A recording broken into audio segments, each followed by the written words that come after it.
Washington JTA, Robert Mueller, the special counsel investigating whether President Donald Trump's campaign had ties with Russia, issued 2 indictments this week and unsealed a guilty plea. Paul Manafort, who for several months last year helmed the Trump campaign, and an associate, Rick Gates, who remained with the campaign after Manafort left and worked through Trump's transition to the presidency, were placed under house arrest Monday for money laundering and making false statements to federal authorities. George Papadopoulos, a foreign policy advisor to the campaign, in a guilty plea earlier in October copped to lying to federal investigators about his overtures to Russian agents on behalf of the campaign. The indictments of Gates and Manafort have mostly to do with clientele, Russian-backed politicians in the Ukraine, separate from the main thrust of the collusion probe. Papadopoulos lied in January and several times thereafter about contacts he had with Russian agents while he was a foreign policy advisor to the campaign. Did George tell Jared? One official who may be wary of the probe is Jared Kushner, who is Trump's son-in-law and was a senior advisor to Trump throughout the campaign. Mueller is known to be looking into Kushner's campaign activities, and Kushner attended a separate meeting in June 2016 with Trump's son, Manafort, and another Russian figure who is seeking closer ties between the campaign and Russia.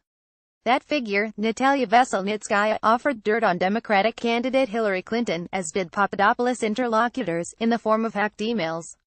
Emails from Papadopoulos about his Russia contacts reached various people in the campaign. The plea he signed describes them as a senior policy advisor, a high-ranking campaign official, a campaign supervisor and multiple other officials. In those emails, he urged the officials to consider offers by figures close to Russian officialdom to organize a meeting between President Vladimir Putin and Trump.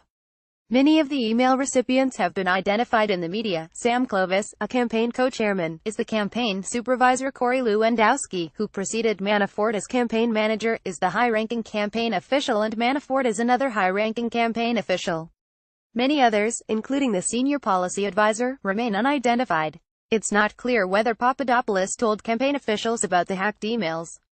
Nor is it clear to what degree Kushner knew of the advisors' meetings with Russia.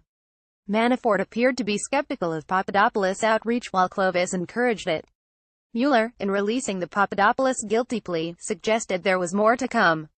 Following his rearrest, defendant Papadopoulos met with the government on numerous occasions to provide information and answer questions, is how the document ends. Papadopoulos' Israel connections. Papadopoulos, then a senior consultant at the Hudson Institute think tank in Washington, D.C., wrote op-eds in the Israeli media in 2014 and 2015 encouraging Israel to favor Greece and Cyprus over Turkey in its natural gas development policy. It's not clear on whose behalf Papadopoulos was making his pitch, but he knew his readership. He framed his argument on the pro-settler Eretz Shiva news site with a reference to the biblical term for end times, or chaos, tohu wabohu. In the 2014 piece, Papadopoulos was not as sanguine about Russia as he would become Russia and Turkey. He said, "We're sowing chaos in the region, and it was up to Greece, Israel and the United States to stem it." In April 2016, Papadopoulos visited Israel and led a briefing at the Bigasadet Center for Strategic Studies, impressing a Jerusalem Post columnist as a young, impressive energy expert who said Trump saw Putin as a responsible actor worthy of serious engagement. The St. Louis-based journalist Russell Neese posted a video sequence this week of settlement leader Yossi Dagan conferring with Papadopoulos during inauguration festivities here. "We are looking forward to ushering in a new relationship between the United States and all of Israel, including the historic Judea and Samaria," Papadopoulos said, using the biblical term for the West Bank. Toda Rabbah. He signs off in decently accented Hebrew before hugging Dagan. For Paul Singer, friendship may be having to say you're sorry. Paul Singer, a billionaire hedge funder and major pro-Israel donor, was a never-Trumper until he was not. He backed Sen. Marco Rubio of Florida in the Republican primaries and, unlike other donors who swallowed hard when Trump won the nomination, could not bring himself to endorse the candidate in the general election. Singer reached out after the election and apparently patched things up with Trump, contributing $1 million to the inauguration. The fledgling conciliation had symbolic import. Singer, who has backed hawkish pro-Israel outfits like the Foundation for the Defense of Democracies and the Israel Project, was the neoconservative face of Republican big money. All went well, until last week. Just as news of Mueller's pending indictments leaked, it was revealed that the Washington Free Beacon, a Singer-funded conservative news site, had initially paid for a private detective firm, Fusion GPS, to dig up dirt on Trump.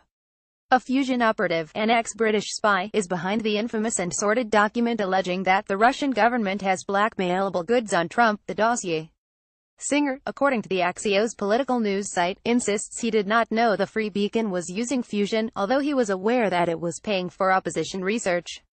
The Free Beacon editor and publisher say they stopped using Fusion before the dossier was created. A Democratic law firm with ties to the Clinton campaign subsequently started to pick up Fusion's anti-Trump tab, news of which both delighted and angered Trump's supporters last week. Still, the news is damaging to the narrative that Trump has been peddling that it was solely Democrats who were trolling questionable sources seeking dirt on Trump. Axios reported that Stephen Bannon, Trump's former top strategic advisor, the CEO of Breitbart News, and the self-designated scourge of neoconservatives and their interventionist beliefs, called Trump after the news leaked on Friday, and that both men agreed it was time to destroy Singer.